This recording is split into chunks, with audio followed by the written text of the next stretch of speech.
आत्मा तो भगवान का एक अंश है। तो अंश अगर पूर्ण भगवान की सेवा नहीं करेगा तो कैसे खुश होगा? अंश को तो पूर्ण भगवान की सेवा करनी चाहिए।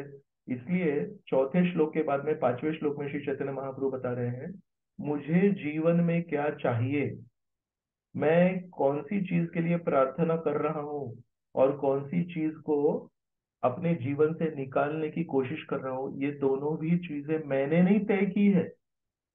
बहुत सारे लोग ऐसा सोच सकते हैं कि मुझे जीवन में ये चाहिए और मुझे जीवन में ये नहीं चाहिए। श्री चैतन्य महाप्रभु हमको बता रहे हैं, जीवन में क्या अपनाना है और जीवन में क्या ठुकराना है, ये हम नहीं तय करेंगे, ये तो शास्त्र तय करेगा।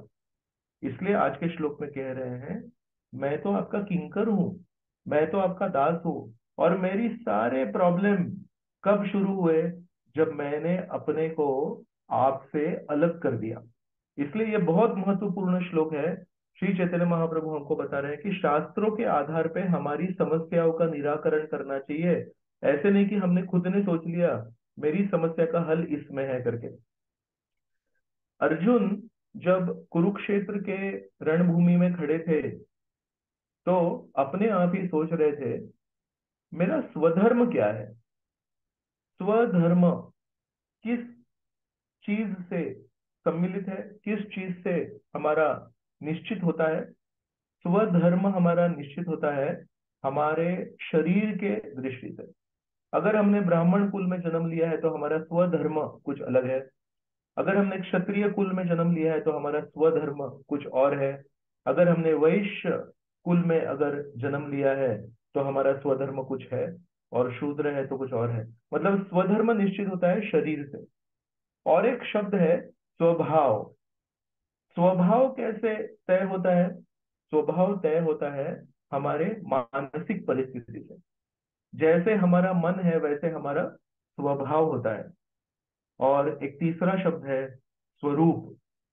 स्वरूप तय होता है हमारे आत्मा का क्या स्थान है। तो आत्मा तो सच्चिदानंद है और आत्मा भगवान का अंश है। तो स्वधर्म, स्वभाव और स्वरूप, ये तीन शब्द है और ये तीन शरीर, मन और आत्मा से संबंधित है। अर्जुन जब महाभारत के युद्ध में पहुंचा है तो पहले स्वधर्म के अनुसार सोच रहा था, और देखा कि मेरे स्वधर्म के अनुसार तो, हालांकि मैं क्षत्रिय शरीर में जन्मा हूं और मुझे युद्ध करना चाहिए, लेकिन स्वधर्म ये भी तो कहता है कि बड़े बुजुर्गों का आदर करना चाहिए, बड़े बुजुर्गों से युद्ध नहीं करना चाहिए।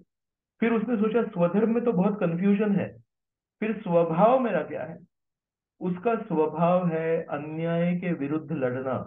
महाभारत में एक कथा आती है, जब द्रौपदी और युधिष्ठिर साथ में बैठे थे, तब ऐसा नियम था कि एक साल के लिए द्रौपदी जब एक पांडव के साथ रहेगी तो दूसरा पांडव उनके साथ संग नहीं करेगा। तो एक साल जब युधिष्ठिर और द्रौपदी साथ में थे उस समय एक ब्राह्मण आया और बोला कि मेरे कुछ गइयों को कोई चुरा के लेके गया है। अर्जुन के पास आके वो गिड़गिड़ाया। तो अर्जुन बोला, मैं हूं ना, मैं बचाता हूँ। और अर्जुन का गांडीव धनुष उस समय उस स्थान पे रखा था जहां पे युधिष्ठिर और द्रौपदी बैठे थे। तो अर्जुन वहां पे चला गया, और अर्जुन को वहां देखते ही युधिष्ठिर महाराज बोले, आप यहाँ कैसे आए? तो उन्होंने बोला कि एक गो माता की चोरी हो गई है, और मैं तो वो सहन नहीं कर सकता, उस गो माता को कोई भी तकलीफ दे सकता है, तो मैं मेरा गांडीव धनुष लेने के लिए आया हूँ। और अर्जुन गए और उन गो माता को उन्होंने बचा लिया। और जब वापिस आए तो बोले, हे भ्राता, मैं अब एक साल के लिए वनवास के लिए जा रहा हूँ। तो युधिष्ठिर ने बताया, क्यों जा रहे हैं? तो अर्जुन ने बोला, जब द्रौपदी एक पांडव के साथ में है तो एक हमारे एक निश्चित हुआ था कि दूसरा अगर पांडव उस समय अगर आएगा तो उसको एक साल के लिए वनवास के लिए जाना पड़ेगा। युधिष्ठिर बोला, अरे तुम तो मेरे बेटे जैसे हो, तुम तो छोटे भाई हो, मैंने तो सोचा ही नहीं कि तुम मेरे भाई हो। जब मैं और द्रौपदी बैठे थे और आप आए तो मैंने तो सोचा कि मेरा बेटा आया है, तो मेरे तरफ से कोई तकलीफ नहीं है। लेकिन अर्जुन बोला, नहीं, मैंने अगर उस कंडीशन को तोड़ा है तो मैं वनवास के लिए जाऊंगा। और फिर अर्जुन एक साल के वनवास के लिए चला गया। तो ये कथा क्यों बता रहे हैं कि अर्जुन अन्याय के कितने विरुद्ध हैं। तो उनका स्वभाव है अन्याय के विरुद्ध, और उन्होंने तो देखा है कि द्रौपदी के साथ, उनके भाइयों के साथ, उनकी माता के साथ कितना अन्याय हुआ है। लेकिन एक स्वभाव उनका ये भी है कि वो वैष्णव है, और वैष्णव होने के नाते बहुत ही उनका हृदय बहुत दयावान है, दया अनुभव करते हैं। तो उसमें भी कंफ्यूजन आ गया। तो अर्जुन देख रहे हैं स्वधर्म के अनुसार मेरे जीवन में अभी कंफ्यूजन है, और स्वभाव के अनुसार मेरे जीवन में बहुत सारा कंफ्यूजन है, तो मैं क्या करूं। तो श्री कृष्ण ने उनको कौन सी सीख दी। श्री कृष्ण ने स्वधर्म के स्तर पे युद्ध करने की सीख नहीं दी। श्री कृष्ण भगवान ने स्वभाव के स्तर पे युद्ध करने की सीख नहीं दी। श्री कृष्ण भगवान ने बोला, हे अर्जुन, तुम शरीर हो कि आत्मा हो, पहले ये तय करो। तुम मन हो कि आत्मा हो, ये तय करो। स्वधर्म के स्तर पे हमेशा कंफ्यूजन होगा, स्वभाव के स्तर पे हमेशा कंफ्यूजन होगा। लेकिन जब आप स्वरूप स्थिति पे जाओगे कि मैं भगवान का अंश हूं, और अगर मैं भगवान का अंश हूं तो भगवान की आज्ञा का पालन करना मेरा सबसे बड़ा स्वधर्म है और मेरा सबसे बड़ा स्वभाव है, तब जाके अर्जुन अंतिम अध्याय में कहता है, नष्ट मोह स्मृति लब्धा। बोलते हैं अब मेरा मोह खत्म हो गया। जब तक मैं शारीरिक स्तर पे था तब तक बहुत कंफ्यूजन था, ये भी सही है वो भी सही है। जब तक मैं मानसिक स्तर पे था तब तक भी बहुत कंफ्यूजन था, ये भी सही है वो भी सही है। हमारे जीवन में भी ऐसे होता है ना। कई बार हम जब शारीरिक स्तर पे विचार करते हैं, हमारे आश्रम के स्तर पे विचार करते हैं, तो हमारे मन में भी बहुत सारे सवाल आते हैं, ये करूँ तो सही है वो करूँ तो सही है। ऐसे सारी परिस्थिति में अगर हमने ये तय कर लिया, स्वधर्म और स्वभाव साधारण परिस्थिति में बहुत काम में आते हैं। हमारी नौकरी कौन सी होनी चाहिए, हमको कहाँ हमारा घर करना चाहिए, कौन से शहर में रहना चाहिए कि गांव में रहना चाहिए, ये सब हमारे स्वधर्म और स्वभाव के अनुसार होना चाहिए। लेकिन जब कभी हमारे जीवन में हमारा स्वधर्म और स्वभाव एक संघर्ष पैदा करे, उस समय हमको याद रखना चाहिए, अर्जुन तो बहुत अक्लमंद था, अर्जुन तो बहुत यशस्वी था। उस समय उसको स्वधर्म और स्वभाव काम नहीं आया, स्वरूप काम आया। इसलिए आज श्री चैतन्य महाप्रभु हमको क्या बता रहे हैं, अरे स्वधर्म और स्वभाव के अनुसार तो बहुत लोग जीने की कोशिश कर रहे हैं लेकिन अंत में कंफ्यूज हो जाते हैं। लेकिन हमको स्वरूप के स्तर पे जीना भी सीखना जरूरी है। इसलिए श्री चैतन्य महाप्रभु आज बोल रहे हैं, अई नंद तनुज किंकरम। हे श्री कृष्ण भगवान, ना मैं शरीर हूं, ना मैं क्षत्रिय हूं, ना मैं ब्राह्मण हूं, ना मैं वैश्य हूं, ना हम नरपति नापि वैश्यो ना शूद्र, ना हम वर्णी, तो मैं कौन हूं। किंतु प्रोद्यन निखिल परमानंद पूर्णामृताब्धेर गोपी भर्तुर पद कमलयोर दास दास दासानुदास। हमारे सारे शारीरिक कर्तव्यों के परे, हमारे सारे मानसिक भावनाओं के परे हमारी एक वस्तु स्थिति है। वो वस्तु स्थिति ये है कि हम श्री कृष्ण भगवान के दास हैं, और श्री कृष्ण भगवान की सेवा में जब तक हम नियुक्त नहीं होते हैं तब तक हम अपने जीवन में शाश्वत सुख कभी अनुभव नहीं कर पाएंगे। श्रीमद् भागवत में तीसरे स्कंद में देवहूति जब कपिल ऋषि से बात करती है, तो कपिल ऋषि उनको जब ज्ञान देते हैं, उसके बाद में देवहूति कुछ कहती है उनको। बोलते हैं, अब मुझे समझ में आया कि करदम मुनि जो मेरे पति थे उनसे मैंने बहुत अच्छा संग किया, लेकिन मैंने उनसे संग किया पति पत्नी के नाते। करदम ऋषि बहुत ही श्रेष्ठ ऋषि थे, और बहुत तपस्या करने के बाद में उन्होंने देवहूति को प्राप्त किया था। लेकिन देवहूति उनको एक ऋषि के रूप में अपना नहीं पाई।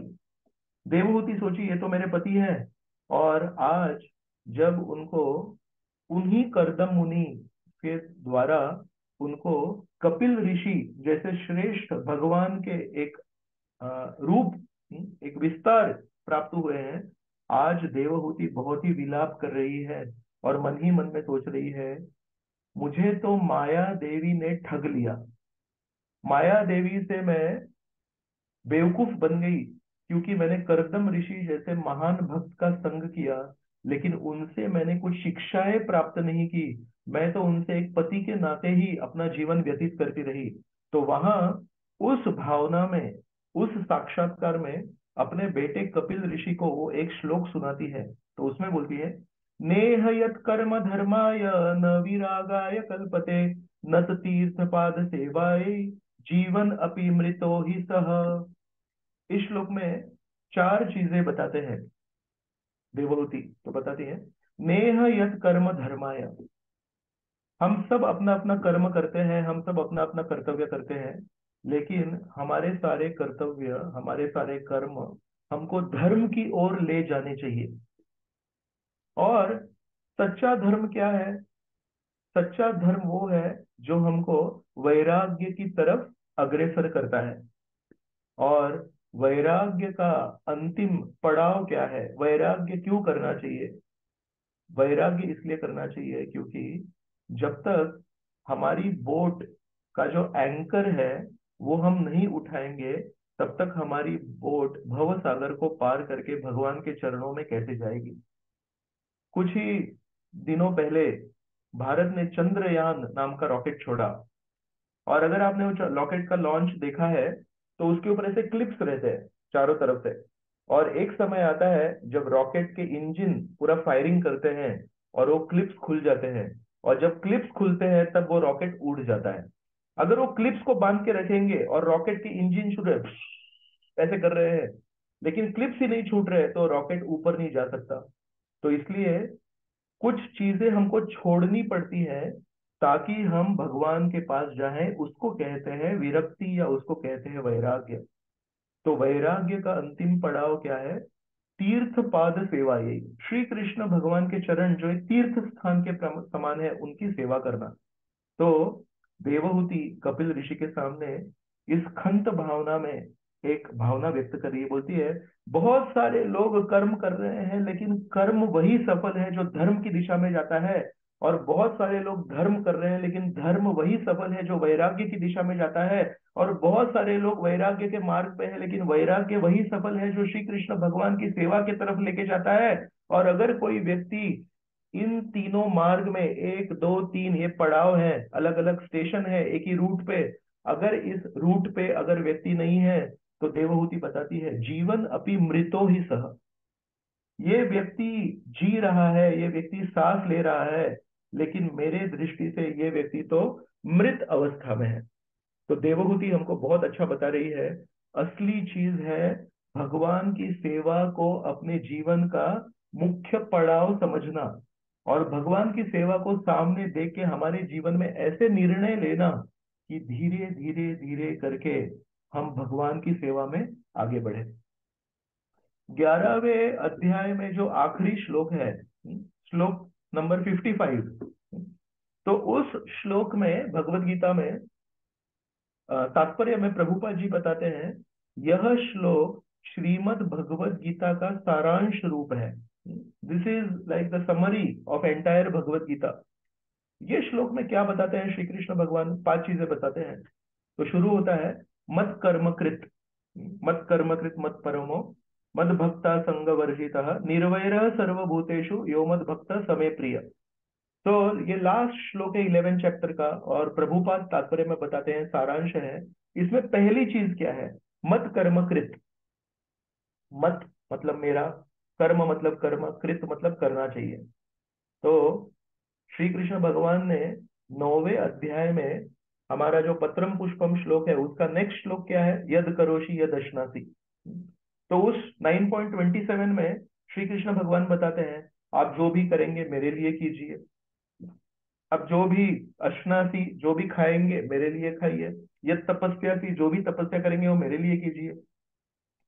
तो उस श्लोक में श्री कृष्ण भगवान बताते हैं, आपको जीवन में क्या करना है वो आप चुनिए, लेकिन आपने जो चुन लिया वो करने के बाद में उसके जो फल है, कर्म फल जो बोलते हैं, वो आप मुझे अर्पण कीजिए। लेकिन 11.55 में क्या बोल रहे हैं? ये नहीं बता रहे कि आप चुनिए और आप चुनने के बाद में वो मुझे अर्पण कीजिए। श्री कृष्ण भगवान 11वें अध्याय के आखिरी श्लोक में कर रहे हैं, वो मत करना जो आपको करना है, वो करना जो मैं चाहता हूं। मत कर्मकृत। 9.27 क्या है? स्वकर्मकृत है। स्वकर्मकृत, आप कर्म के फल श्री कृष्ण को अर्पण कीजिए। लेकिन 11.5 में बोल रहे हैं, मेरे कर्म कीजिए। मेरे कर्म कीजिए मतलब मेरी जो अपेक्षा है उसके हिसाब से कर्म कीजिए। तो सारांश भगवत गीता का श्री कृष्ण भगवान जो बता रहे हैं, उसकी शुरुआत कहाँ से होती है? उसकी शुरुआत होती है जब श्री कृष्ण भगवान के हिसाब से हम श्री कृष्ण भगवान ने जो बताए हैं वो कर्म करेंगे, उसी को तो कहते हैं सेवा। सेवा मतलब क्या है? सेवा मतलब वो है जो सेवक चाहता है, कि सेवा मतलब वो है जो सेवा देने वाला सेव्य व्यक्ति है वो चाहता है।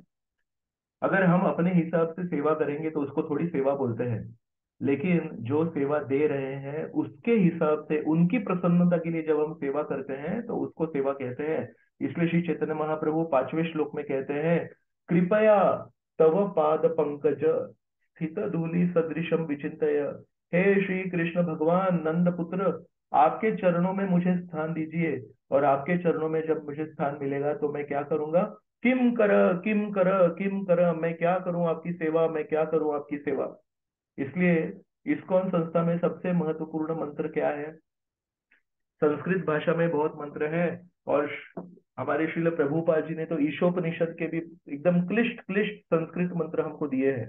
लेकिन श्री कृष्ण श्रील प्रभुपाद हमको हमेशा कहते थे, हरे कृष्ण महामंत्र जपिए, और हरे कृष्ण महामंत्र का अर्थ है, श्री कृष्ण भगवान, हे श्रीमती राधा रानी, आपकी सेवा में हमको ध्यान दीजिए। श्रील भक्ति सिद्धांत सरस्वती ठाकुर प्रभुपाद हमको हमेशा कहते थे, भगवान को देखने की कोशिश मत करो, लेकिन ऐसा सेवा करो कि भगवान आपको देखने के लिए आतुर हो जाए। तो देखिए, श्री चैतन्य महाप्रभु हो गए, श्रील प्रभुपाद हो गए, श्रील भक्ति सिद्धांत सरस्वती ठाकुर प्रभुपाद हो गए, सारे लोग हमको क्या कह रहे हैं? आप जैसी कैसी अवस्था में हैं, सबसे महत्वपूर्ण ये चीज नहीं है कि आप कौन से कुल में जन्मे हैं। सबसे महत्वपूर्ण ये चीज नहीं है कि आप कितने पवित्र हैं या अपवित्र हैं। सबसे महत्वपूर्ण चीज है कि आप श्री कृष्ण भगवान के आंदोलन में जुड़ना चाहते हैं कि नहीं, आप श्री कृष्ण भगवान की प्रसन्नता के लिए कुछ सेवा करना चाहते हैं कि नहीं। एक बार जनानिवास प्रभु और पंकज अंग्री प्रभु चौपाटी मंदिर में आए थे, तो एक ब्रह्मचारी क्लास में एक भक्त ने पूछा कि प्रभु जी, जब करता हूँ तो मेरा मन इधर उधर भागता है, तो मन को नियंत्रित करने के लिए कुछ आप बताएंगे क्या?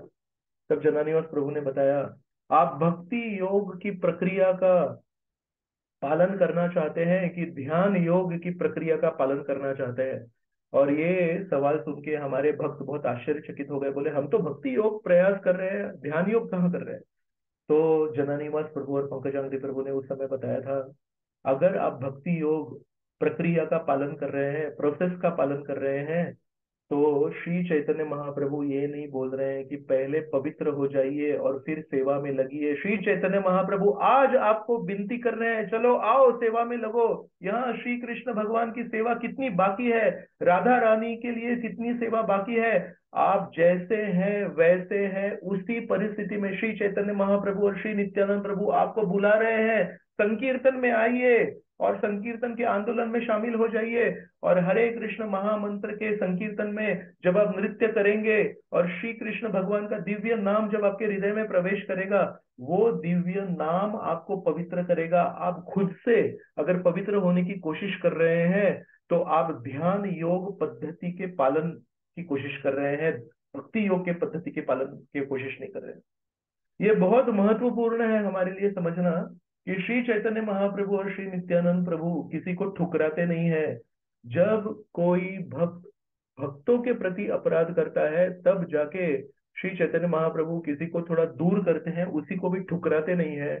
जब तक हम भक्तों के प्रति अपराध नहीं करेंगे, हमसे कितनी भी गलतियां हो जाए, श्री चैतन्य महाप्रभु और श्री नित्यानंद प्रभु हमको हमेशा पास बुलाते हैं और बोलते हैं, मुझे मालूम है तुम्हारे हृदय में कितने पाप है, और मुझे मालूम है तुम्हारे हृदय में कितने कल्मश हैं। जो भी है सब बगल में रख दीजिए, और आज ये सेवा उपलब्ध है, आप आएंगे क्या? इसलिए श्रील भक्ति सिद्धांत सरस्वती हमको बता रहे हैं कि ऐसा सेवा कीजिए, ऐसे सेवा करने का प्रयास कीजिए कि भगवान सोचे, ये कौन सा भक्त है जो हर परिस्थिति में सुख हो या दुख हो, बरसात हो ठंड हो या गर्मी हो, हमेशा सेवा करने के लिए आतुर होता है। और श्री कृष्ण भगवान ऐसे भक्त को मिलने के लिए, कृपा देने के लिए बहुत ही आतुर हो जाते हैं।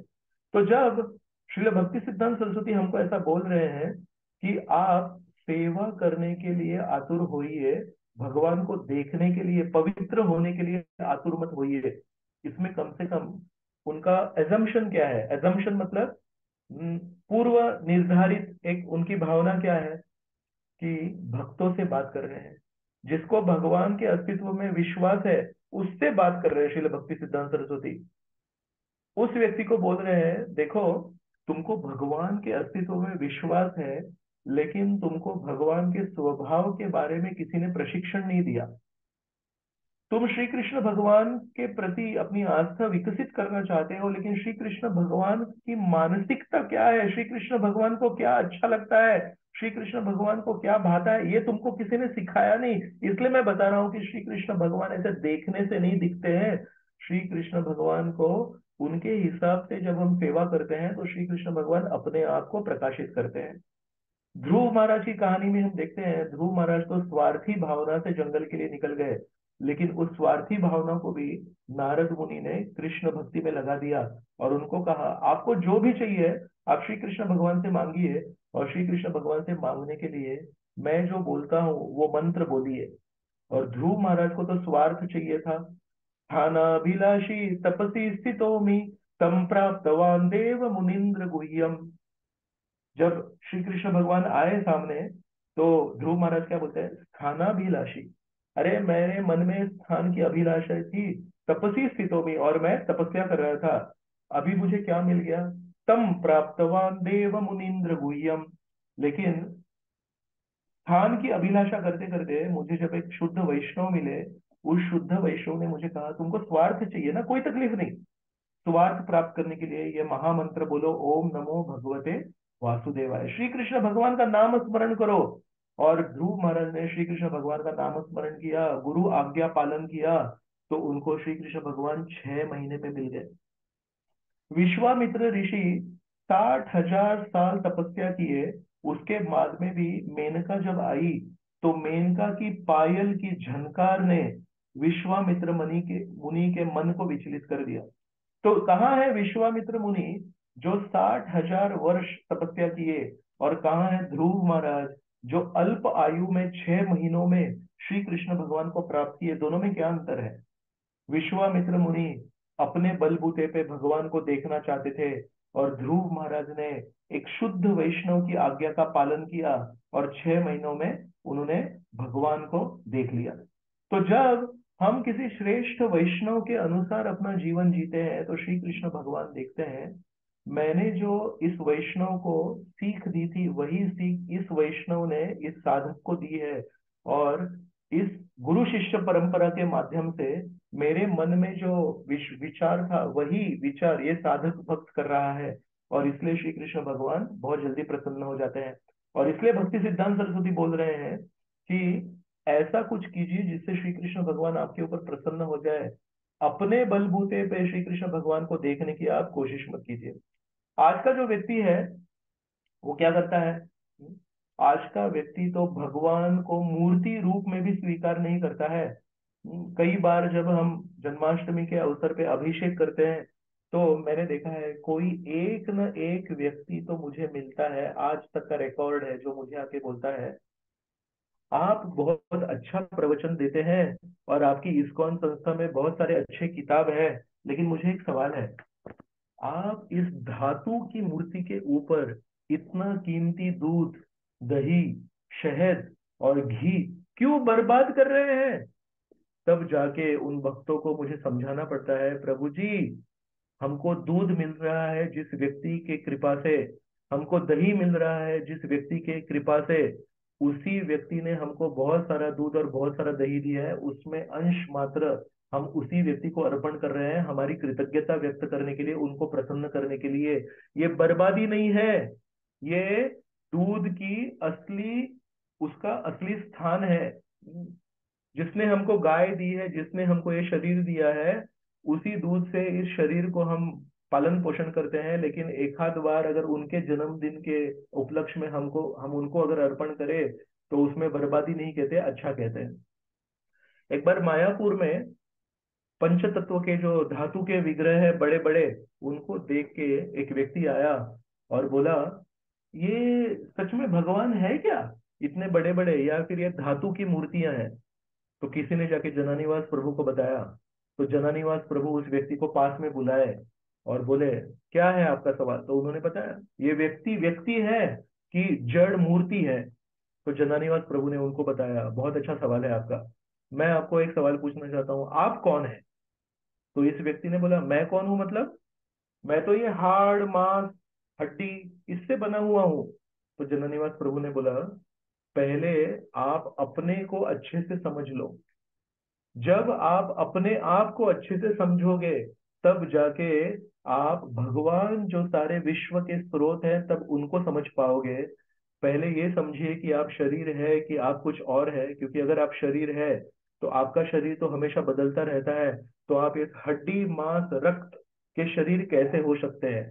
तब उस व्यक्ति को समझ में आया, थोड़ा और भी उसको समझाया, तब उस व्यक्ति को समझ में आया, अरे हाँ, अगर मैं बुद्धि को इस्तेमाल करूं तो मुझे समझ में आ रहा है कि मैं ये शरीर नहीं हूं, मैं कुछ और हूं। तो जननिवास प्रभु ने उनको बताया, आप ये किताब लीजिए और पहले अपने आप को समझिए कि मैं शरीर हूँ, जड़ पदार्थ हूँ, कि मैं चिन्मय आत्मा हूँ। और जब आप खुद को समझेंगे कि मैं जड़ पदार्थ नहीं हूँ, मैं चिन्मय आत्मा हूँ, उसके बाद में आप समझ पाएंगे कि भगवान यहाँ पे जो खड़े हैं, जो सारे सृष्टि के स्रोत हैं, वो जड़ पदार्थ है कि चिन्मय व्यक्ति है। तो अगर हम खुद को ही समझ नहीं पा रहे हैं तो भगवान को कैसे समझेंगे? एक स्टीफन हॉकिंग करके बहुत बड़े एक साइंटिस्ट है, वो बोलते हैं, I want to know the mind of God. मेरे जीवन में एक अभी अभिलाषा है कि मुझे भगवान के मन को समझना है। अरे कई बार तो हम हमारे मन को खुद को समझ नहीं पाते हैं। कभी हम किसी परिस्थिति में व्यवहार कर देते हैं कुछ, और मन में सोचते हैं बाद में, अरे मैं ऐसे कैसे बर्ताव किया? मराठीमध्ये लोक काय म्हणतात, मी असं कसं काय वागू शकतो? परिस्थिती झाल्यानंतर पश्चाताप होतो कि मी अशा परिस्थितीमध्ये असा कसा वागू शकलो। हम अपने आप को समझ नहीं पाते हैं कि मैं ऐसी परिस्थिति में ऐसे कैसे सोच सकता हूँ, मैं ऐसी परिस्थिति में ऐसे कैसे बात कर सकता हूँ। सोचिए, हम खुद को नहीं पहचान पाए हैं कि मैं शरीर हूँ कि आत्मा हूँ। हम खुद को समझ नहीं पाए हैं कि मेरा मन कभी कभी मेरे खुद के नियंत्रण के परे कैसे चले जाता है। और हमारी अभिलाषा क्या है? हम भगवान को जानना चाहते हैं, हम भगवान के मन को जानना चाहते हैं। हम कितने बेवकूफ हैं। तो इसलिए बहुत महत्वपूर्ण है कि हम भगवान को जानने की कोशिश ना करें, लेकिन भगवान ने जो उनके तरफ से अपेक्षाएं हमको बताई हैं, उस अपेक्षाओं में खुद को ढालने की कोशिश करें। श्रील प्रभुपाद जी का एक लेक्चर में सुन रहा था, तो प्रभुपाद जी उस लेक्चर में बताते हैं, लोग हमेशा बोलते हैं, अरे कहाँ है तुम्हारा भगवान? अगर मेरे सामने भगवान आए और मेरी आंखों से मैं भगवान को देखूं, तब मैं विश्वास करूंगा कि भगवान है। और जब भगवान सच में इस दुनिया में आते हैं और अपनी अलौकिक लीलाएं बताते हैं और सबको अपने प्रेम से आकर्षित करते हैं, और जब हम लोगों को बताते हैं, देखो तुम बोल रहे थे ना कि भगवान इस दुनिया में आएंगे तब मैं स्वीकार करूंगा, देखो श्री कृष्ण भगवान आए हैं, देखो इनकी लीलाएं कितनी अलौकिक है, कैसे उन्होंने गोवर्धन पर्वत को उठाया, कैसे सब लोगों को मोहित कर दिया, कैसे पांडवों को उन्होंने मार्गदर्शन किया। तब ये लोग बोलेंगे, नहीं मैं नहीं मानता कि ये भगवान है। तो प्रभुपा जी बता रहे थे, जब लोग बोलते हैं कि भगवान आएंगे तो मैं मानूंगा, तो हम बोलते हैं कि देखो भगवान आए थे, मान लीजिए, तब बोलते हैं कि मैं नहीं मानता। तो बोलते हैं, मतलब ये लोग कैसे हठीले हैं। उनको भगवान की आज्ञा का पालन नहीं करना है, ये उन्होंने व्रत ले लिया है।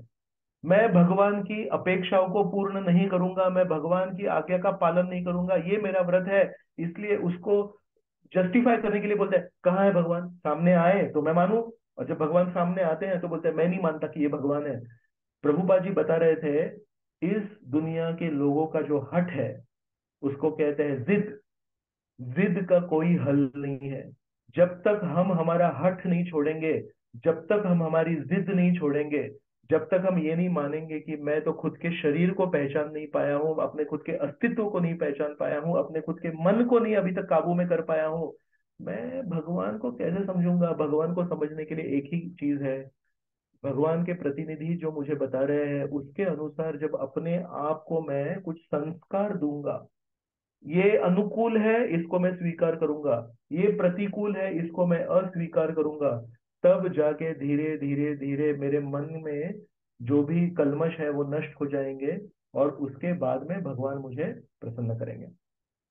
तो ये बहुत महत्वपूर्ण है कि श्री कृष्ण भगवान की अपेक्षाओं को पूर्ण करना। कल सितंबर 21 तारीख थी, और सितंबर 21 तारीख का हर रोज एक प्रभुपाद जी का एक वाक्य आता है मुझे।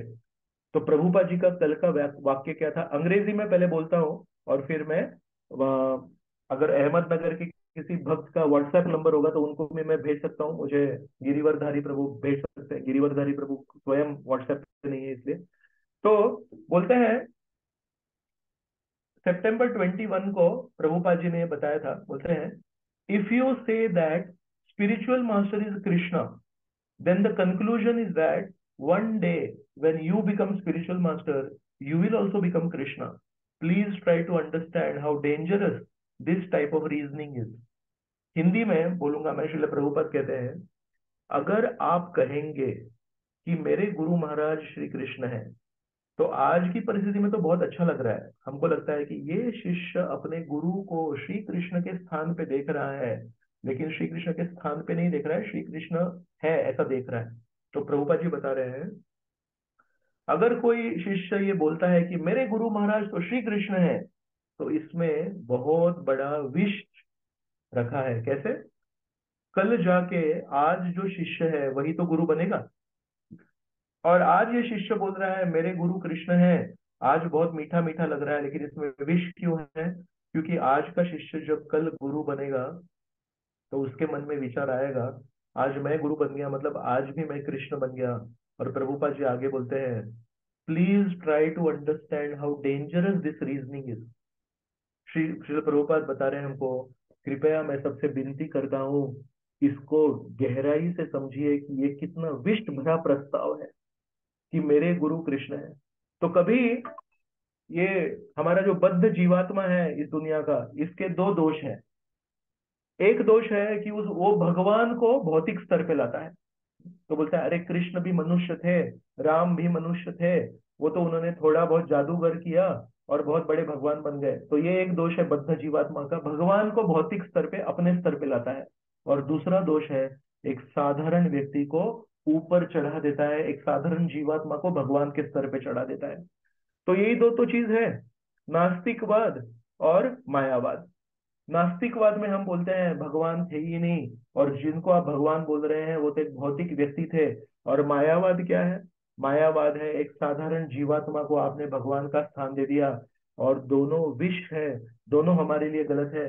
इसलिए वैष्णव गुरु कभी भी हमको ये नहीं सिखाते हैं कि हम भगवान है या भगवान साधारण व्यक्ति है, हमेशा बोलते हैं अई नंद तनुज किंकराम पतितम माम विषमे भवम बधो, हे श्री कृष्ण भगवान आप भगवान है और मैं आपका दास हूँ, मैं शाश्वत आपका दास हूँ और आप शाश्वत भगवान है, ना आप कभी साधारण व्यक्ति बनेंगे ना मैं साधारण व्यक्ति कभी भगवान बनूंगा। तो श्री चैतन्य महाप्रभु इस श्लोक में नास्तिकवाद का भी खंडन कर रहे हैं और मायावाद का भी खंडन कर रहे हैं।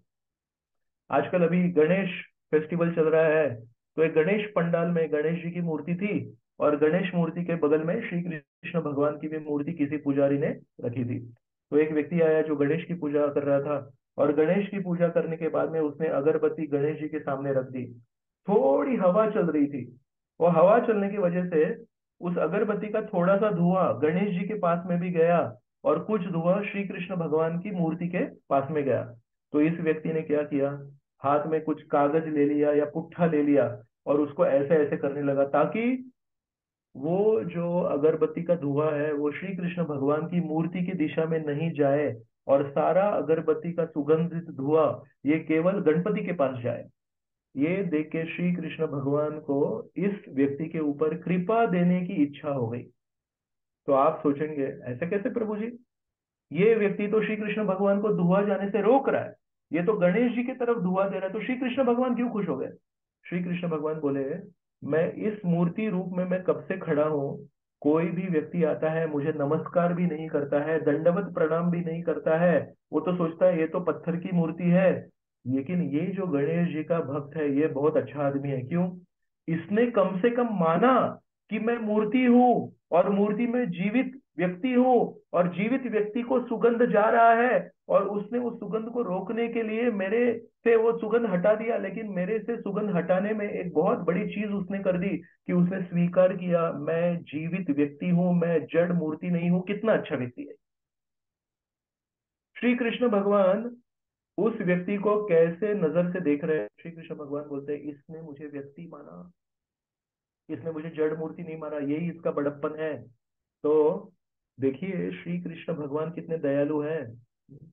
पूतना जैसे व्यक्ति को उन्होंने वैकुंठ दे दिया, और जो व्यक्ति मूर्ति को सुगंध जाने से रोक रहा है उसके ऊपर भी श्री कृष्ण भगवान प्रसन्न होते हैं।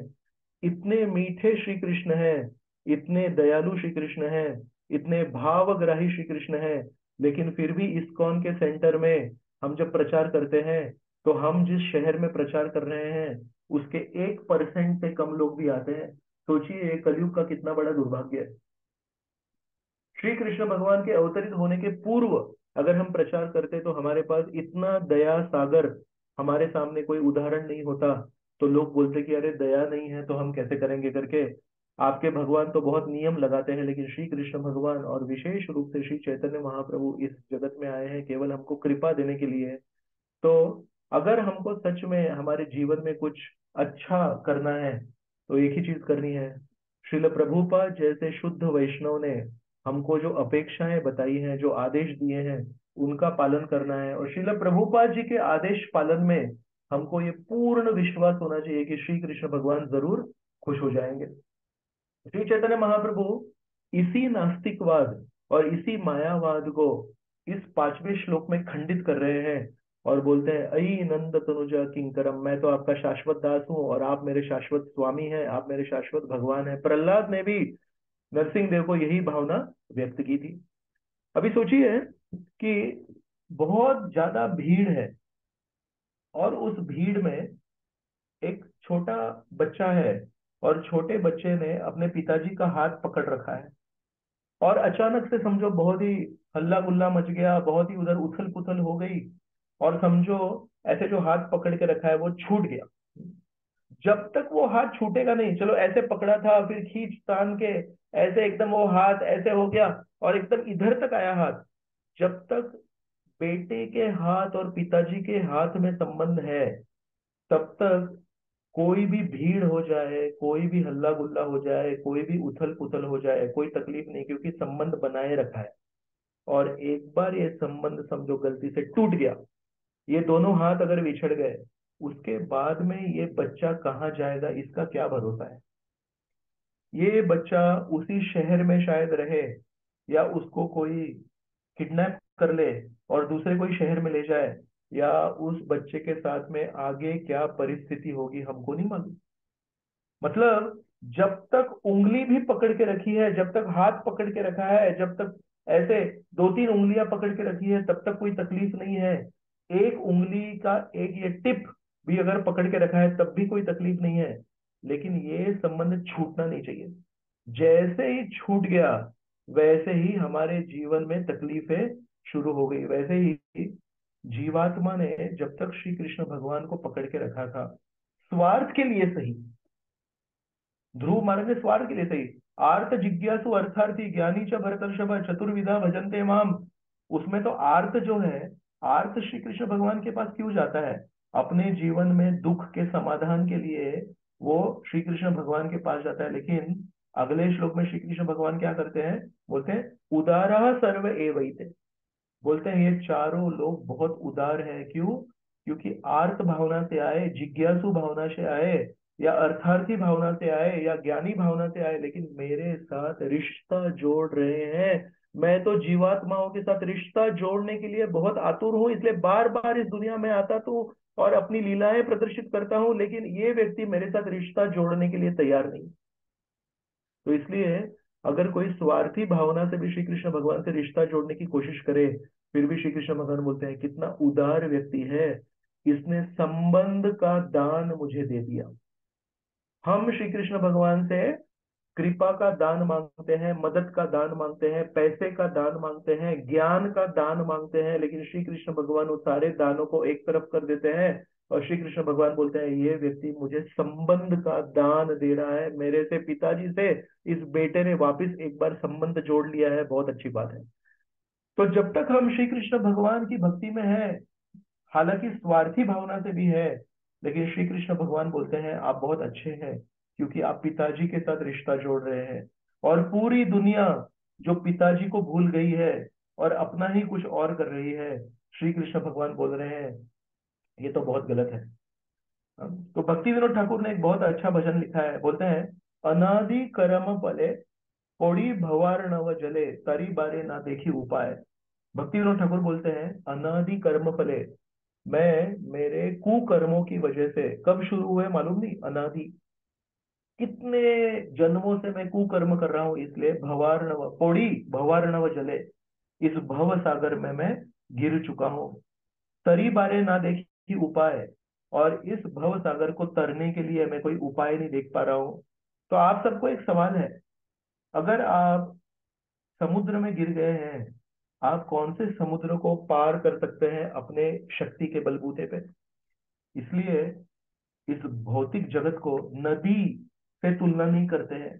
इस भौतिक जगत की तुलना होती है भव सागर से, क्योंकि सागर अपने आप से हम कभी पार नहीं कर सकते। सागर को पार करने के लिए क्या लगता है, जब ऊपर से कोई व्यक्ति आता है और हाथ दे के निकलता है, तभी हम निकल सकते हैं। श्रील प्रभुपाद जी ने एक बहुत सुंदर चित्र अपने शिष्यों द्वारा बनवाया है, आप सबने वो देखा होगा। एक व्यक्ति भव सागर में है और बहुत ऐसे उसकी जो लहरें हैं वो उसको ऊपर फेंक रही है, और ऊपर गरुड़ जी के ऊपर बैठ के भगवान आते हैं और अपना हाथ ऐसा देते हैं। जब श्री कृष्ण भगवान या श्री कृष्ण भगवान के शुद्ध भक्त आचार्य इस भौतिक जगत रूपी भव सागर में आएंगे और अपना हाथ देंगे, तभी हम उस भव सागर में से बाहर जा सकते हैं, अपने बलबूते पे तो नहीं जा सकते हैं। तो इसी भजन में, अनादि कर्म फले भजन में, भक्ति विनोद ठाकुर आगे कहते हैं, कभी कभी मैं थोड़ा सा बाहर आने की कोशिश करता हूँ, उस समय दो ठग मिलते हैं मुझे। कौन से हैं? कर्म और ज्ञान। कर्म और ज्ञान रूपी दो ठग मिलते हैं, जो मुझे लूटते हैं और वापस मुझे उस भव सागर में ढकेल देते हैं। कभी एक आध बार मैं थोड़ा बाहर भी आ गया, तो कर्म और ज्ञान मुझे लूट के, मेरे अच्छे सौभाग्य को लूट के वापस मुझे उस भव सागर में ढकेल देते हैं। अब देखिए, कर्म मतलब स्वार्थी इंद्रिय तृप्ति की इच्छा। मैं जो भी करूं उसमें मेरा क्या लाभ है, ये अगर स्वार्थी इच्छा है तो उसको बोलते हैं कर्म मार्ग। और ज्ञान मार्ग क्या है? ज्ञान मार्ग वो है कि मैं अपने बुद्धि के बलबूते पे, मैं अपने लिए क्या श्रेयस्कर है इसको निश्चय करूं। मैं खुद सोचूंगा मेरे लिए क्या अच्छा है, मैं खुद सोचूंगा मेरे लिए क्या अच्छा नहीं है। मैं आचार्यों ने जो दिया है उसको स्वीकार नहीं करूंगा, प्रभुपाद जी ने जो दिया है वो स्वीकार नहीं करूंगा, उसको बोलते हैं ज्ञान मार्ग। भक्ति विनोद ठाकुर बता रहे हैं ये दो ठग है। हम देखते हैं श्री चैतन्य महाप्रभु जगन्नाथपुरी में रहते थे, और जगन्नाथपुरी छोड़ के दो बार प्रवास किए। एक बार श्री चैतन्य महाप्रभु दक्षिण भारत यात्रा में गए, और एक बार श्री चैतन्य महाप्रभु वृंदावन यात्रा में गए। श्री चैतन्य महाप्रभु जब दक्षिण भारत यात्रा में गए, तो उनके साथ में उनके सेवक थे काल कृष्णदास। और जब उत्तर भारत वृंदावन की यात्रा में गए, तब उनके साथ उनके सेवक थे बलभद्र भट्टाचार्य। काल कृष्णदास जब श्री चैतन्य महाप्रभु के निजी सेवक थे, फिर भी उनके ऊपर स्वार्थी भोग वृत्ति का उनके ऊपर आक्रमण हो गया, और कुछ महिलाओं के साथ काल कृष्णदास भाग गए उनके द्वारा लोभित होके। और श्री चैतन्य महाप्रभु स्वयं गए और उनकी शिखा पकड़ के उनको वापस लेके आए। इसका मतलब है, श्री चैतन्य महाप्रभु का निजी संग अगर भी होगा, फिर भी हम भोग वृत्ति को बलि हो सकते हैं। और दूसरे सेवक कौन है? बलभद्र भट्टाचार्य। तो बलभद्र भट्टाचार्य श्री चैतन्य महाप्रभु के बहुत अच्छे सेवक थे। श्री चैतन्य महाप्रभु जब राम केली तक पहुंचे, तब सनातन गोस्वामी ने उनको कहा कि आप वृंदावन जा रहे हैं, लेकिन इतनी बड़ी लोक संख्या को लेके नहीं जाना चाहिए वृंदावन। तो श्री चैतन्य महाप्रभु लौट गए। तो जब लौटे, तब शांतिपुर में 6 दिन रुके, और शांतिपुर से एक दिन आधी रात को उठ के किसी को बिना बताए वहां से जगन्नाथपुरी के लिए आ गए। उस समय जब आए, तब दो भक्तों को बंगाल से जगन्नाथपुरी के लिए लेके आए। एक थे बलभद्र भट्टाचार्य और एक थे दामोदर पंडित। तो ये बलभद्र भट्टाचार्य कितने पास के भक्त हैं कि श्री चैतन्य महाप्रभु किसी को बिना बताए जब राम केली से शांतिपुर और शांतिपुर से जगन्नाथपुरी आए, तो केवल दो भक्तों को लेके आए, दामोदर पंडित और बलभद्र भट्टाचार्य। तो बलभद्र भट्टाचार्य बहुत पास के भक्त थे, लेकिन बलभद्र भट्टाचार्य के साथ भी एक गलती हुई। क्या हुई? श्री चैतन्य महाप्रभु वृंदावन में जब ठहरे थे, तो एक दिन कुछ लोग आए और श्री चैतन्य महाप्रभु को बोले, महाप्रभु आपको मालूम है क्या, श्री कृष्ण वृंदावन में पुनः एक बार आए हैं। तो कृष्णदास कविराज गोस्वामी वहां लिखते हैं, ये जब लोग श्री चैतन्य महाप्रभु को बोल रहे हैं श्री कृष्ण वृंदावन में पुनः एक बार आए हैं, सच कह रहे हैं। लेकिन उनको ये नहीं मालूम कि जो श्री कृष्ण भगवान वृंदावन में पुनः एक बार आए हैं वो कौन है। श्री चैतन्य महाप्रभु स्वयं साक्षात श्री कृष्ण है। उसी श्री कृष्ण को ये लोग बता रहे हैं कि श्री चैतन्य महाप्रभु श्री कृष्ण स्वयं साक्षात वृंदावन में वापस एक बार आए हैं। तो श्री चैतन्य महाप्रभु ने क्या बोला, ठीक है ठीक है, ना सही कहा ना गलत कहा, उसके ऊपर ज्यादा उन्होंने कुछ कमेंट नहीं किया। श्री चैतन्य महाप्रभु बोले ठीक है। फिर इन लोगों ने बताया, पता है कैसे आए हैं, आधी रात को अगर आप यमुना नदी के तट पे जाएंगे तो आप देखेंगे कालिया नाग है, और कालिया नाग के फनों के ऊपर श्री कृष्ण खड़े हैं। और ऐसे ये कालिया नाग के ऊपर श्री कृष्ण ऐसे ये यमुना नदी में घूमते रहते हैं रात को, बहुत सारे लोगों ने देखा है। तो श्री चैतन्य महाप्रभु बोले ठीक है करके। अगले दिन कोई एक व्यापारी आया श्री चैतन्य महाप्रभु को मिलने के लिए, और इस व्यापारी ने कहा, श्री चैतन्य महाप्रभु आजकल वृंदावन में खबर चली है कि श्री कृष्ण भगवान आए हैं, लेकिन मैं बताता हूँ सच्चाई क्या है। बोलते हैं, एक मछुआरा है जो रात को मछलियों को पकड़ता है, और वो अपनी बोट के एकदम कॉर्नर के ऊपर खड़ा रहता है। तो बोट में जब खड़ा रहता है तो ऐसे एकदम फन की तरह लगता है। और उसने उस बोट में दो कंदील लगाए हैं। तो दो कंदील आधी रात को जब जलते हैं तो दूर से ऐसा लगता है कि कालिया नाग की दो आंखें हैं। और ऐसे वो जब बोट के ऊपर खड़ा है तो ऐसा लगता है कि वो कालिया के फन है, और वो जो बोट है वो कालिया का शरीर है। और ऐसा लगता है कि उसके ऊपर श्री कृष्ण भगवान खड़े हैं। जब श्री चैतन्य महाप्रभु ने यह सुना तो श्री चैतन्य महाप्रभु को समझ में आ गया कि वृंदावन के बेवकूफ लोग जो हमेशा कृष्ण है ऐसे बोल रहे हैं, उसके पीछे क्या भावना है। लेकिन बात यहाँ खत्म नहीं हुई। अगले दिन बलभद्र भट्टाचार्य श्री चैतन्य महाप्रभु के पास गए और बोले, श्री चैतन्य महाप्रभु मुझे पता चला है कि श्री कृष्ण भगवान वृंदावन में पुनः एक बार आए हैं, और मैं जाके वो श्री कृष्ण भगवान का दर्शन करना चाहता हूँ। तो ये कहानी क्यों बता रहा हूँ, एक जो सेवक है, जस्ट एक मिनट।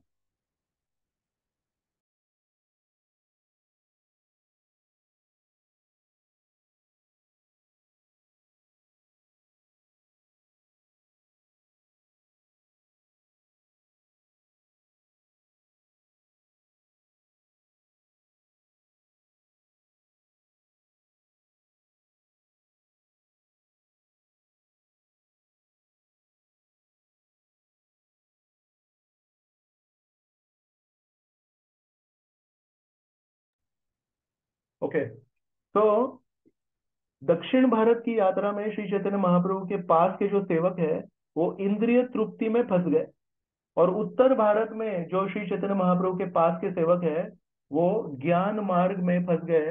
वो अपनी बुद्धि लगा रहे हैं और सोच रहे हैं, अरे सारे लोग कह रहे हैं कि श्री कृष्ण भगवान पुनः वृंदावन में आए हैं तो जरूर आए होंगे। उनको शास्त्र नहीं पढ़े उन्होंने। शास्त्रों में क्या कहा है कि श्री कृष्ण भगवान त्रियुगी है। त्रियुगी मतलब केवल तीन ही युगों में आते हैं, और चौथे युग में कैसे आते हैं, छन्न अवतार आते हैं, प्रकट रूप में नहीं आते हैं। या फिर नाम अवतार में आते हैं, लेकिन छन्न अवतार में आते हैं। और किसको बता रहे हैं ये सब कहानी, अगर उन्होंने भागवत पढ़ा होता तो भागवत में तो स्पष्ट बताया है कि श्री कृष्ण कैसे, कृष्ण वर्णम त्विषा कृष्णम सांगोपांगास्त्र पार्षदम यज्ञ संकीर्तन ही प्रायर यजंती ही सुमेधसा। कि कलयुग में जो श्री कृष्ण भगवान आते हैं वो कृष्ण वर्णम, वो बार बार कृष्ण कृष्ण कृष्ण कहते हैं। त्विषा अकृष्णम, उनका शरीर जो है वो कृष्ण वर्ण के विपरीत है, मतलब सुनहरा शरीर है। सांगोपांगास्त्र, वो हमेशा अपने भक्तों को साथ में लेके, वो भक्त ही उनके अस्त्र हैं। यज्ञ संकीर्तन ही प्रायर, हमेशा संकीर्तन यज्ञ करते रहते हैं। तो ये तो भागवत के 11वें स्कंद में आता है ना। तो ये भक्त है जो श्री चैतन्य महाप्रभु का बहुत पास का भक्त है, और श्री चैतन्य महाप्रभु की निजी सेवा कर रहा है। लेकिन वो इंद्रिय तृप्ति को बलि नहीं हुआ, वो मेंटल स्पेकुलेशन, अपनी ही बुद्धि का तर्क लगा रहा है। देखो, वो जो खड़े होंगे वो कालिया नाग होंगे, उसके ऊपर। अरे साधारण लोगों को भी ये शोभा नहीं देता है कि शास्त्र नहीं पढ़े। और जब श्री चैतन्य महाप्रभु का निजी सेवक शास्त्र नहीं पढ़ रहा है और शास्त्रों में जो दिया है वो स्वीकार नहीं कर रहा है, और श्री चैतन्य महाप्रभु को बता रहा है श्री कृष्ण भगवान आए हैं, मैं श्री कृष्ण भगवान को जाने की इच्छा रखता हूँ, मुझे अनुमति दीजिए। तो श्री चैतन्य महाप्रभु ने क्या किया? श्री चैतन्य महाप्रभु ने झापड़ लगाया उसको। अगर आप चैतन्य चरितामृत पढ़ेंगे तो पढ़ेंगे श्री चैतन्य महाप्रभु ने झापड़ लगाया एक इसको, और बोले बेवकूफ, श्री कृष्ण भगवान कलयुग में आते हैं क्या? मेरे साथ में रहता है तू, और तुझे इतना भी नहीं मालूम। तो कर्म और ज्ञान ये क्यों ठग माने गए हैं? कर्म और ज्ञान इतने इंपॉर्टेंट ठग है कि ये श्री चैतन्य महाप्रभु के दो सेवकों को भी फंसा लिए। हम तो श्री चैतन्य महाप्रभु के भी सेवक नहीं हैं, और श्री चैतन्य महाप्रभु के सेवकों के भी सेवक नहीं है, हम तो इंद्रिय सेवक हैं। हमारी क्या परिस्थिति होगी? इसलिए कभी भी हमको अपनी इंद्रियों के ऊपर विश्वास नहीं रखना चाहिए। और इस किताब में क्या लिखा है और उस किताब में क्या लिखा है, और बहुत सारी किताबें लोग छाप रहे हैं और उसमें बोल रहे हैं ऐसा है, जीवन का लक्ष्य ये है, जीवन का ध्येय ये है। और इस्कॉन के भक्त सारी किताबें पढ़ने में बहुत इंटरेस्टेड रहते हैं, लेकिन प्रभुपाद जी की किताबें कोई नहीं पढ़ता है। प्रभुपाद जी ने शास्त्रों का आधार लेके, रूप गोस्वामी, जीव गोस्वामी ने जो बताया है उसके आधार पे जो लिखा है वो कोई पढ़ नहीं रहा है। दुनिया भर के मैगजीन और दुनिया भर के किताबें हम पढ़ रहे हैं। अभी भद्र पूर्णिमा आ रही है 29 सितंबर को, और श्रील प्रभुपाद जी की इच्छा थी कि मैंने जो श्रीमद् भागवतम इतने गुरु शिष्य परंपरा को ध्यान रख के परंपरागत मैसेज मैंने कलयुग तक लोगों को लाया है वो पढ़िए करके। तो सारे सेंटर में, अहमदनगर में, बारामती में, हम भद्र पूर्णिमा के तौर पे श्रीमद् भागवतम के लिए एक विशेष हम लोग डिस्काउंट दे रहे हैं। तो सारे भक्तों से अनुरोध है कि अगर आपके घर में श्रीमद् भागवतम नहीं है तो श्रीमद् भागवतम को अपने घर में आमंत्रित कीजिए, उसका स्वागत कीजिए और उसकी स्थापना कीजिए, और फिर उसकी सेवा कीजिए। जब हम कृष्ण की सेवा करेंगे, जब श्रीमद् भागवत की सेवा करेंगे, तब हमारे जीवन में कुछ बदलाव आएगा। वरना इंद्रिय तृप्ति तो हमको काल कृष्णदास जैसे एक न एक दिन फंसाने ही वाली है। या फिर अगर हम इंद्रिय तृप्ति में नहीं फंसे तो हम तर्क वितर्क में फंसेंगे। प्रभू जी, मला काय वाटतं माहितीये का, श्रीकृष्णांनी असं का केलं असेल? श्रीकृष्णांनी असं केलं असेल कारण श्रीकृष्णांच्या मनामध्ये ही भावना असेल। श्री चैतन्य महाप्रभु ने ऐसे क्यों किया होगा मालूम है प्रभु जी? क्योंकि श्री चैतन्य महाप्रभु के मन में ऐसा होगा। ये हम समझ सकते हैं कि कृष्ण के मन में क्या है और श्री चैतन्य महाप्रभु के मन में क्या है। क्यों हम प्रभुपाद जी की किताबें नहीं पढ़ रहे हैं? क्यों हम हमारे आचार्यों की किताबें नहीं पढ़ रहे हैं?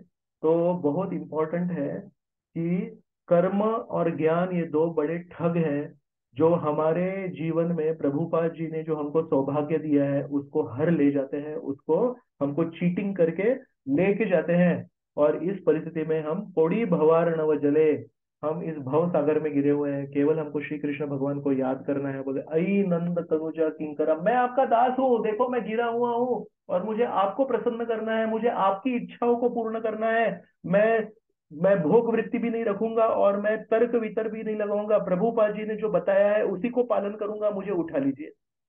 तब जाके श्री कृष्ण भगवान गरुड़ पे ऊपर बैठ के ऊपर से आएंगे और हमको हाथ देंगे, और हम वहां से निकल सकते हैं। और जब भव सिंधु से हमको निकलना है तो हमको केवल एक कृपा सिंधु ही बचा सकता है। कृपा सिंधु हमको भव सिंधु से बचा सकता है, साधारण व्यक्ति हमको भव सिंधु से नहीं बचा सकता है। दक्षिण भारत में जो श्री वैष्णव परंपरा है उसमें दो मार्ग माने जाते हैं। एक है मरकट किशोर न्याय और एक है मार्जार किशोर न्याय। मरकट मतलब बंदर, वानर, और मार्जार मतलब बिल्ली। तो मरकट किशोर न्याय मतलब जो बंदर का बच्चा होता है वो माँ को पकड़ के रखता है, और माँ जब यहाँ वहां छलांग लगाती है तो बच्चा भी माँ के साथ जाता है। और मार्जार किशोर न्याय मतलब बिल्ली का जो बच्चा होता है वो कुछ पकड़ता नहीं अपनी माँ को, बिल्ली अपने बच्चे को अपने मुंह से पकड़ती है और यहाँ वहां लेके जाती है।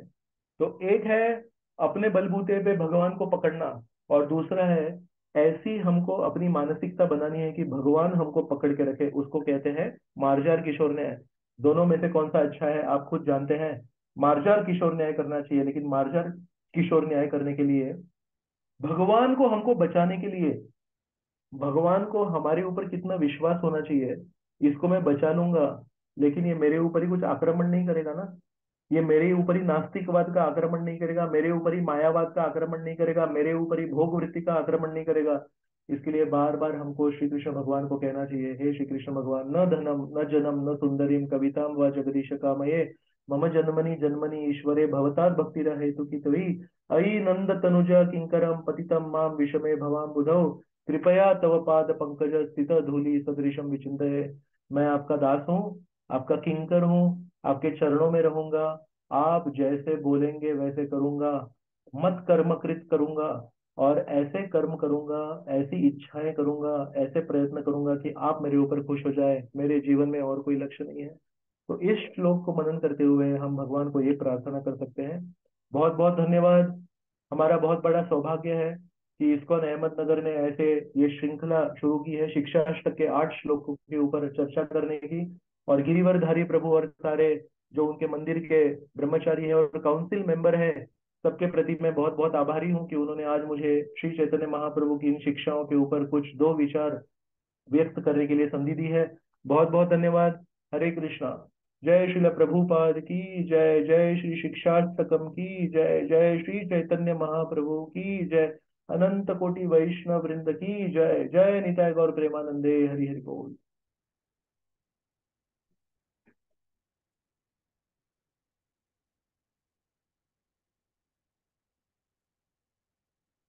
ठीक है प्रभु, बहुत बहुत धन्यवाद। हरे कृष्णा।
कट करीत हरे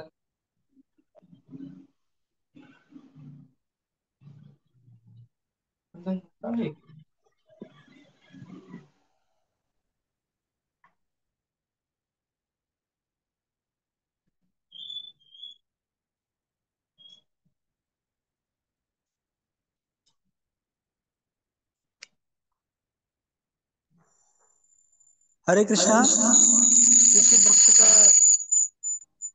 कुछ प्रश्न है तो पूछ सकते हैं।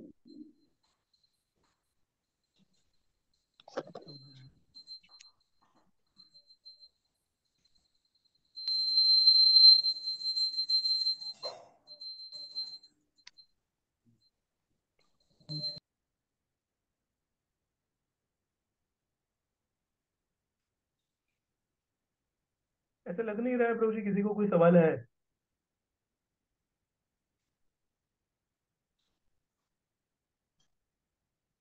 हरे कृष्णा। हरे कृष्ण। हाँ प्रभु।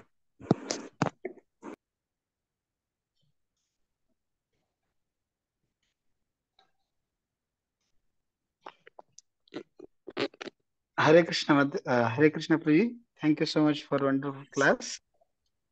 हरे प्रभु जी, मेरा क्वेश्चन ये है प्रभु जी कि जैसे आपने बोला कि ज्ञान जो है वो हमारे रास्ते का मतलब ये है, बट मैंने ऐसा भी सुना था, मतलब हम लोग स्क्रिप्चर्स के अलाइनमेंट में जो है स्क्रिप्चरल स्पेकुलेशन लिटिल बिट वो कर सकते, तो वो कैसे समझे? मतलब करना चाहिए, बिल्कुल थोड़ा भी करना चाहिए कि नहीं चाहिए, कि जो अलाइनमेंट है स्क्रिप्चर के अलाइनमेंट में है, या करना ही नहीं चाहिए? और उसके बीच में जो थीन लाइन है कि वो ज्ञान ना बन जाए या डायरेक्ट मेंटल स्पेकुलेशन ना बन जाए, वो कैसे समझे जी?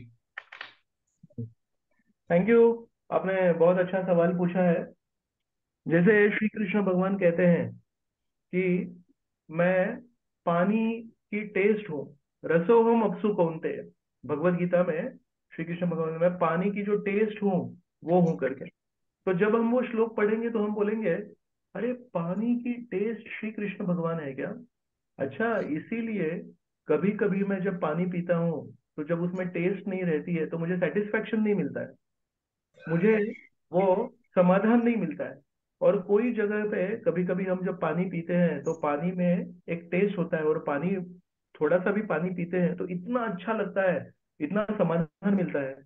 तो हालांकि भगवान ने ऐसा क्लियरली नहीं बताया है कि वो जो समाधान जो मिलता है पानी पीने से वो उसका कारण मैं हूँ। भगवान तो बोल रहे हैं कि मैं पानी का टेस्ट हूँ। लेकिन जब हम पानी पिएंगे कभी, और एकदम मीठा टेस्टी पानी रहता है, कभी झरने का नेचुरल अगर पानी पीते हैं कभी, तो इतना टेस्टी रहता है, एकदम समाधान मिलता है। तो उसको बोलते हैं फिलोसॉफिकल स्पेकुलेशन। उसको बोलते हैं कि अरे वाह, श्री कृष्ण भगवान ने गीता में जो बताया था अब मुझे समझ में आया कि वो एकदम अच्छा मीठा पानी जब मैं पीता हूँ तो कैसे मुझे समाधान मिलता है।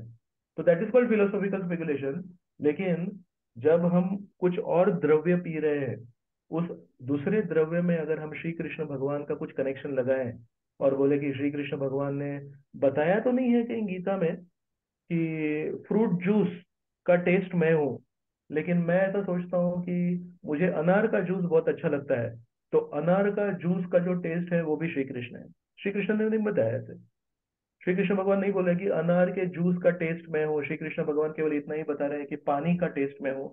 तो how to appreciate the taste of water, पानी का टेस्ट मैं कैसे अप्रिशिएट करूं, और पानी का टेस्ट जब मुझे लगता है तो मैं उसको समाधान जो प्राप्त करता हूँ उसको मैं कैसे अनुभव करूं, ये स्पेकुलेट आप कर सकते हैं। लेकिन जब आप वो पदार्थ को ही बदल देते हैं तो वो फिर फिलोसॉफिकल स्पेकुलेशन नहीं होता है, फिर वो मेंटल स्पेकुलेशन हो जाता है, फिर आप कहीं और ही चले गए। वैसे ही श्री कृष्ण भगवान अलग अलग चीजें जब बताते हैं 10वें अध्याय में, 11वें अध्याय में, तो उन श्लोकों को लेके उसमें गहराई में जाना मतलब फिलोसॉफिकल स्पेकुलेशन हो गया। लेकिन जो भी श्री कृष्ण भगवान ने बताया उसको छोड़ के हम कुछ और ही सोच रहे हैं। और जिस तरह से एक एक बहुत ही बड़े गुरु माने जाते हैं, उन्होंने क्या कहा, श्री कृष्ण भगवान काले हैं, काला रंग है अंधेरे का प्रतीक, और अंधेरे का प्रतीक।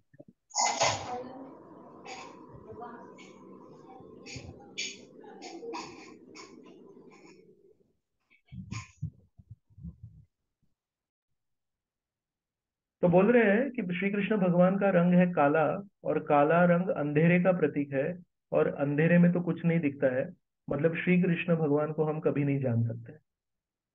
ये क्या है, ये कहाँ से कनेक्शन लगाया? श्री कृष्ण भगवान काले हैं, काला अंधेरा है, अंधेरे में कुछ समझ में नहीं आता है, मतलब श्री कृष्ण भगवान को हम कभी समझ नहीं पाएंगे। और श्री कृष्ण भगवान ने जो 7वें अध्याय में पहले श्लोक में बताया है, वो क्या बताया है फिर, कि मेरे बारे में श्रवण करने से यथा ज्ञासि, पूरी तरह से संदेह मुक्त और पूर्णत्व को मुझे जान सकते हो। कैसे जानोगे? तो बोलते हैं तच्छृणु, मेरे बारे में अगर आपको पूर्णतः जानना है और निस्संदेह जानना है तो मेरे बारे में श्रवण करो। मतलब तो श्री कृष्ण भगवान खुद बता रहे हैं आप मुझे जान सकते हैं, मैं जैसा हूं वैसा मुझे जान सकते हैं। और ये व्यक्ति कह रहा है कि श्री कृष्ण भगवान है ना, ये काले हैं, काला अंधेरा है, अंधेरा में समझ में नहीं आता है, अंधेरा अज्ञान का प्रतीक है, तो श्री कृष्ण भगवान को हम कभी नहीं जान सकते। तो ऐसे लोगों ने श्री कृष्ण भगवान के प्रति बहुत हिंसा की है। हम किसी व्यक्ति के ऊपर कैसे हिंसा कर सकते हैं? एक तो अपने हाथों से हिंसा कर सकते हैं, या अपने शब्दों से हिंसा कर सकते हैं। तो श्री कृष्ण भगवान के ऊपर शिशुपाल ने शारीरिक हिंसा की, शब्दों से हिंसा की।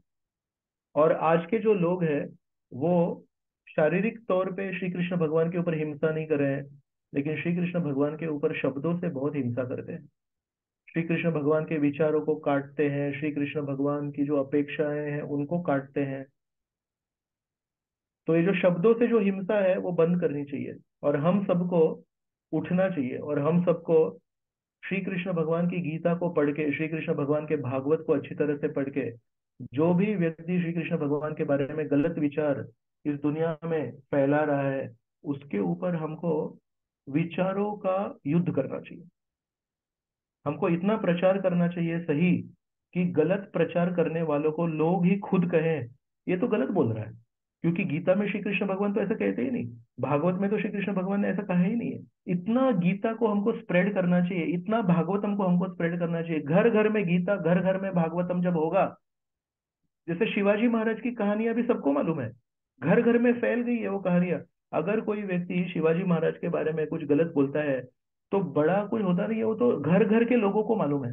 अरे शिवाजी महाराजांनी तर असं केलंच नव्हतं, हा काय मूर्ख माणूस है, हा काहीही बोलतोय, और पूरे लोग इकट्ठा हो जाते हैं और बोलते हैं तुम शिवाजी महाराज के बारे में ऐसा कैसे बोल सकते हो। शिवाजी महाराज की कहानियां घर घर में है। वैसे श्री कृष्ण भगवान की कहानियां हमको घर घर में पहुंचानी चाहिए। श्री कृष्ण भगवान की शिक्षाएं हमको घर घर में पहुंचानी चाहिए, जैसे श्रील प्रभुपाद जी ने हमको दी है। तब जाके ऐसी एक परिस्थिति निर्माण होगी कि अगर कोई व्यक्ति श्री कृष्ण भगवान के बारे में कुछ गलत बोल रहा है तो लोग उठेंगे, पूरा समाज एकत्रित होगा और पूरा समाज बोलेगा आप गलत मत बोलिए, आप श्री कृष्ण भगवान की शिक्षाओं को गलत बोल रहे हैं, क्योंकि हमको तो श्लोक मालूम है, ये श्लोक में देखो श्री कृष्ण भगवान ने क्या कहा है। इतना हमको प्रचार करना जरूरी है, क्योंकि इस्कॉन के भक्त, हमारा जो मेन हथियार है वो है प्रचार करना। हम हथियार नहीं उठा सकते। कोई अगर गलत श्री कृष्ण भगवान के बारे में बोल रहा है तो हम तो अर्जुन नहीं है, अर्जुन ने तो तलवार उठाई थी, हम क्या करेंगे, हम सही ज्ञान बांटेंगे, हम हरि नाम और हरि कथा का इतना प्रचार करेंगे कि लोगों को हम सिखाएंगे। अरे आप ही देखिए, ये देखो भागवत में श्लोक क्या लिखा है, और इसी श्लोक का तात्पर्य क्या है, और इस श्लोक का भाषांतर क्या है। अभी आप सोचिए, इसमें जो लिखा है वो सही है कि ये व्यक्ति जो बोल रहा है सही है, तो लोगों को हमको इतना मैच्योर बनाना है, लोगों को हमको इतना परिपक्व बनाना है कि लोग खुद ये डिसाइड करें। नहीं प्रभु जी, प्रभुपाद जी ने तो हर शब्द का भाषांतर दिया है, प्रभुपाद जी गलत नहीं हो सकते। ये व्यक्ति जो श्री कृष्ण भगवान के बारे में गलत धारणाएं फैला रहा है, ये व्यक्ति गलत है, हम देख लेंगे इस व्यक्ति को। फिर ये लोग जाके उस व्यक्ति को बोलेंगे प्रभु, एक तो आप आपके शब्द बदलिए या फिर आप चुप रहिए। तो ये परिस्थिति लाने के लिए हम सबको बहुत प्रचार करना है, बहुत किताबों का वितरण करना है, और ये सारी किताबों का अध्ययन करना है।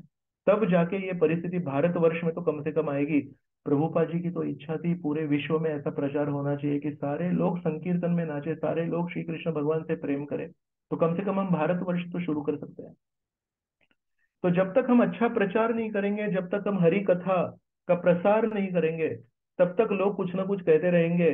और हम भी अगर हमारी किताबों को नहीं पढ़ेंगे, हम हमारे भागवत को नहीं पढ़ेंगे, तो हम लोगों के स्पीच, लोगों के प्रवचनों से प्रभावित होंगे।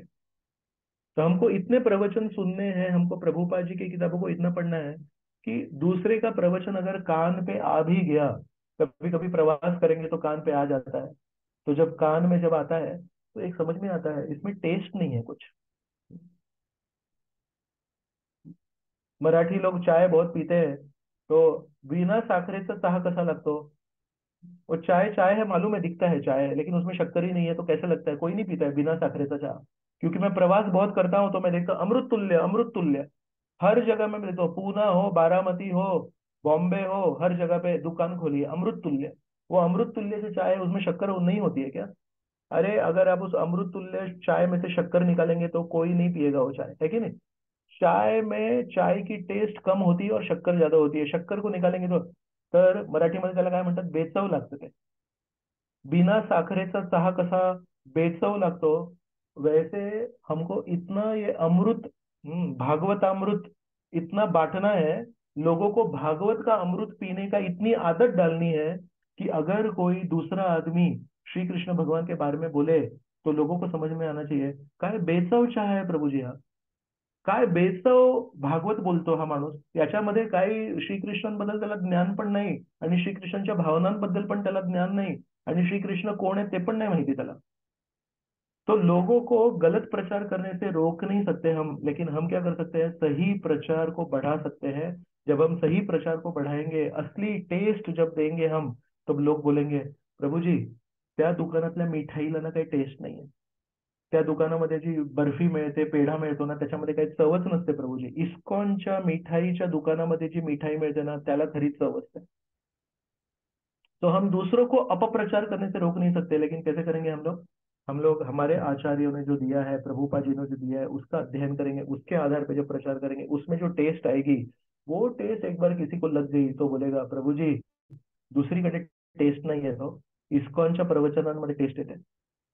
तो उसको कहते हैं फिलोसॉफिकल स्पेकुलेशन. श्री कृष्ण भगवान बोल रहे हैं मैं पानी का टेस्ट हूँ, तो पानी का टेस्ट क्यों बोल रहे हैं ऐसे? क्योंकि पानी जब अच्छा होता है तो समाधान मिलता है, मतलब श्री कृष्ण भगवान ही हमको समाधान दे सकते हैं. ये अच्छा तर्क हो गया.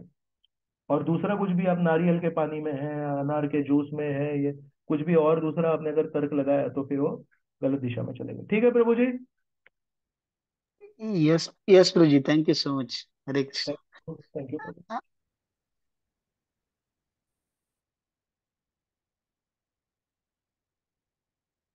ठीक है गिरिवरधारी प्रभु, बहुत बहुत धन्यवाद. हरे कृष्ण.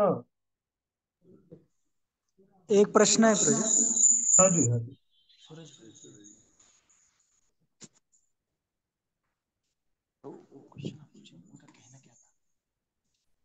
हरे कृष्ण. प्रभु जी, बहुत सुंदर प्रवचन दिया आपने, आपका बहुत बहुत धन्यवाद. एक भक्त का प्रश्न है कि सेवा करने के लिए कोई क्राइटेरिया होती है क्या, या कोई भी सेवा कर सकता है? आपको मैं एक बात बताता हूँ. राधा गोपीनाथ मंदिर में एक बहुत अच्छे भक्त है, और ये भक्त एक बार राधानाथ महाराज को जाके मिले. मैं उनका नाम नहीं बताऊंगा, लेकिन बहुत अच्छे वरिष्ठ भक्त है. और ये करीब करीब 20 साल पुरानी कहानी है. 20 साल पहले राधानाथ महाराज को जाके मिले, और राधानाथ महाराज को बोले महाराज मैं बहुत क्रोधी व्यक्ति हूँ, और मैं बहुत द्वेषी व्यक्ति हूँ. ऐसे महाराज के सामने गिड़गिड़ाने लगे. तो उनको लगा कि कैसे ऐसे थोड़ा बोलते हैं ना, मैं तो गिरा हुआ हूँ, मैं तो बहुत पतित हूँ, तो शायद महाराज जी से उनको कुछ विशेष आशीर्वाद मिलेगा, तो ऐसे बोल रहे थे. मैं बहुत क्रोधी हूँ, मैं बहुत गर्वी हूँ, गर्विष्ठ हूँ, मैं बहुत द्वेषी हूँ. तो महाराज ने सब सुन लिया. फिर महाराज बोले तुम क्रोधी हो, द्वेषी हो, मत्सरी हो, जो भी हो मुझे कुछ फर्क नहीं पड़ता है, लेकिन तुम्हारे द्वेष का, तुम्हारे क्रोध का मंदिर में तकलीफ नहीं होना चाहिए किसी को. तो इंग्लिश में बोले I don't mind if you are angry and you are envious etcetera, but your anger should not create problems in the temple. तो महाराज ने क्या किया, दोनों चीज बताई कि होते हैं, सब में दुर्गुण होते हैं, और सारे दुर्गुणों को साथ में लेकर ही साधना होती है. अगर हम शुद्ध भक्त होते, क्रोध मुक्त होते, द्वेष मुक्त होते, गर्व मुक्त होते, तो हम अभी आध्यात्मिक जगत में होते ना. यहाँ क्या होते थे? हम यहाँ है मतलब हम साधक है. हम यहाँ है मतलब हम में गर्व है, क्रोध है, मत्सर है, सब है. लेकिन महाराज जी ने दूसरी भी बहुत अच्छी बात बताई. जो भी है वो मन के अंदर नियंत्रित रखो, मंदिर की गतिविधियों के ऊपर उसका प्रभाव नहीं होना चाहिए. मतलब मंदिर में अगर कोई सेवा कर रहा है, आप अगर सेवा कर रहे हैं, तो आप आपके क्रोध का प्रदर्शन, आपके क्रोध का प्रदर्शन मंदिर के अंदर नहीं होना चाहिए. आपके द्वेष का प्रदर्शन मंदिर के अंदर नहीं होना चाहिए. तो दोनों चीजें मुझे बहुत अच्छी लगी है कि एक तो है कि महाराज ने स्वीकार किया कि शिष्य लोग जो है, हम साधक हैं, और 6 अनर्थों को लेके चल रहे हैं. और अगर हमारे मन में ये 6 अनर्थ हैं, तो हमको इस्कॉन संस्था के बाहर जाने की जरूरत नहीं है. निकल जाओ तुम क्रोधी हो, निकल जाओ तुम द्वेषी हो, नहीं. लेकिन एक बात बोले, हमको इतना कंट्रोल रखना चाहिए कि हमारे क्रोध और हमारे गर्व और हमारे मत्सर का प्रदर्शन मंदिर में नहीं होना चाहिए. मंदिर में हमको एक दूसरे के साथ अच्छे से व्यवहार करना चाहिए, हमेशा कोऑपरेशन रखना चाहिए. तो ये दोनों चीजें बहुत महत्वपूर्ण है. हमारे अंदर जो है रोग है, वो रोग को ठीक करने के लिए दवाई कहाँ मिलती है? मंदिर में मिलती है. तो अगर किसी को रोग है और वो बोल रहे हैं मैं मंदिर में आना चाहता हूँ, मतलब अर्थात वो बोल रहे हैं मैं रोगी हूँ, मैं हॉस्पिटल में आना चाहता हूँ, तो हम बोलेंगे हॉस्पिटल में आप नहीं आ सकते, आप रोगी है. अरे रोगी व्यक्ति ही तो हॉस्पिटल में आएगा. अगर रोगी व्यक्ति को आपने हॉस्पिटल से बाहर निकाल दिया, तो रोग उसका बढ़ेगा कि कम होगा? बढ़ेगा. तो रोगी व्यक्ति को हॉस्पिटल में आने से रोकना नहीं चाहिए. मतलब कोई क्रोधी है, द्वेषी है, गर्विष्ठ है, उसको हम ये नहीं बोल सकते तुम मंदिर में नहीं आ सकते करके. उसको मंदिर में आना है, लेकिन तुम्हारे क्रोध का प्रदर्शन मंदिर में नहीं होना चाहिए. तुम्हारे चाहिए, और तुम्हारे द्वेष का प्रदर्शन मंदिर में नहीं होना चाहिए. तुम अपने आप को संभाल के रखो. और किसी को बिना तकलीफ दिए तुम सेवा करो। लेकिन अगर गर्व, द्वेष और क्रोध का प्रदर्शन मंदिर में हो रहा है तो ऐसे भक्त को कहना चाहिए, जब तक आप खुद के ऊपर नियंत्रण नहीं करेंगे तब तक आप बाकी लोगों को तकलीफ दे, तो बाकी लोगों को तकलीफ देंगे तो सेवा कैसे होंगे। और श्री कृष्ण भगवान को प्रसन्न करने के लिए हम सेवा कर रहे हैं, तो बाकी भक्तों को अगर हम तकलीफ देंगे तो श्री कृष्ण भगवान प्रसन्न होंगे क्या? हम बोलेंगे मैं तो श्री कृष्ण भगवान को प्रसन्न करूंगा, बाकी लोगों से मेरा क्या लेना देना है, बाकी भक्तों से मेरा क्या लेना देना है। जी नहीं। अगर श्री कृष्ण भगवान को प्रसन्न करना है और श्री कृष्ण भगवान के भक्तों को अगर हम तकलीफ देंगे तो श्री कृष्ण भगवान कैसे प्रसन्न होंगे? मतलब श्री कृष्ण भगवान को हम जाने कहाँ पे, श्री कृष्ण भगवान को पहचाने कहाँ फिर हम? तो इसलिए मेरे में जो द्वेष है, मेरे में जो क्रोध है, मेरे में जो सब गलत चीजें हैं, उनको मुझे उतना नियंत्रित करना है कि मंदिर में मैं उसका प्रदर्शन नहीं करूं। मंदिर में जो लोग आ रहे हैं वो दवाई लेने के लिए आ रहे हैं, अगर वो देखे कि यहाँ पे जो वार्ड बॉय है, यहाँ पे जो नर्स है, यहाँ पे जो डॉक्टर है, वो भी रोगी है, तो लोग बोलेंगे ऐसे हॉस्पिटल में मुझे नहीं जाना है जहाँ पे सारा स्टाफ भी रोगी है। मैं रोगी था और मैं अपने रोगों को स्वीकार करके मैं हॉस्पिटल में गया दवाई के लिए, और वहां पे समझ आया कि डॉक्टर भी खॉक खॉक खॉक खॉक खांस रहा है, और नर्स को बोलता है अरे थोड़ा इंजेक्शन लेके आओ, और इंजेक्शन जब नर्स लेके आती है तो खॉक खॉक खॉक खॉक वो खांस रही है। वार्ड बॉय को बोलते हैं अरे वार्ड बॉय थोड़ा कुर्सी लेके आओ पेशेंट के लिए, तो वार्ड बॉय भी खॉक खॉक खॉक। बोले बाप रे, मुझे तो इतनी सी खांसी थी, वो इतनी सी खांसी के लिए मैंने सोचा ठीक होना है मुझे, और मुझे मंदिर में जाके थोड़ी दवाई लेता हूँ मैं, और हॉस्पिटल में गया तो देखो तो सारे लोग को तो मेरे से ज्यादा खांसी है। अगर हम में से किसी व्यक्ति ने ऐसा हॉस्पिटल देखा जहाँ पे सब लोग को हमसे ज्यादा खांसी है, तो वो हॉस्पिटल को छोड़ के हम भाग जाएंगे। अगर हमको प्रचार करना है तो हमको अपनी खांसी को उतना तो कंट्रोल करना पड़ेगा कि लोग जो खांसी लेके हॉस्पिटल में आ रहे हैं वो डर नहीं जाए। और दूसरी चीज है कि ये कब होगा, हमारी खुद की खांसी कब नियंत्रित रहेगी, जब हम खुद हमारी साधना अच्छे से करेंगे। हम रोज 16 माला अच्छा करेंगे, प्रभुपाद जी के चरणों का आश्रय लेंगे, तब दवाई लेंगे। वो जब दवाई लेंगे तो हमारी खांसी कब होगी, तो हमारी खांसी जब कम होगी तो आने वाले लोग खांसी लेके जब आएंगे तो बोलेंगे अरे मैं डॉक्टर के पास गया, डॉक्टर नहीं खांस रहे थे, फिर नर्स को बुलाया तो नर्स भी नहीं खांस रही थी, और वार्ड बॉय को बुलाया तो वार्ड बॉय भी नहीं खांस रहा था, पूरे हॉस्पिटल में जितने भी स्टाफ थे एक भी व्यक्ति खांस नहीं रहा था। मतलब हमने अपनी दवाई खुद अच्छी ली है। जब हम अपनी दवाई अच्छे से लेंगे और जब नहीं खांसेंगे, अंदर है खांसी, अंदर छोटी सी खांसी है लेकिन कम से कम वो बाहर प्रदर्शित नहीं हो रही है, तो तब जाके वो पेशेंट आता है तो पेशेंट बोलता है मेरी खांसी इस हॉस्पिटल में जरूर ठीक हो जाएगी। तो हमारे में जो अनर्थ है उनको हम झुठला नहीं सकते, हम आर्टिफिशियली नहीं बोल सकते मैं तो एकदम शुद्ध भक्त हूँ। शुद्ध भक्त है तो आप भौतिक जगत में क्या कर रहे हैं? अगर शुद्ध भक्त होते तो हम तो वैकुंठ में होते अभी। तो हमको ये भी स्वीकार करना है कि हम शुद्ध भक्त नहीं है, लेकिन हमको दवाई रोज लेनी है, 16 माला करना है, 4 नियमों का पालन करना है, प्रभुपाद जी के किताबों का नित्य अध्ययन करना है। ये जब दवाई हम खुद लेंगे तो हमारी खुद की खांसी कम होगी, और हमारी खुद की खांसी जब कम होगी और हम जब हॉस्पिटल खोले हैं इस्कॉन मंदिर के रूप में, तो अनेक अनेक रोगी लोग अपेक्षा से आते हैं हॉस्पिटल में और बोलते हैं कि मैं ठीक होऊंगा, फिर ठीक होंगे वो। दवाई तो बहुत अच्छी है, लेकिन डॉक्टर, नर्स और वार्ड बॉय के ऊपर उतना तो विश्वास होना चाहिए कि ये खुद भी दवाई ले रहे हैं, खुद भी ठीक है, और इनके हाथों से जब मुझे दवाई मिलेगी तो मैं भी ठीक होऊंगा। ठीक है प्रभु जी।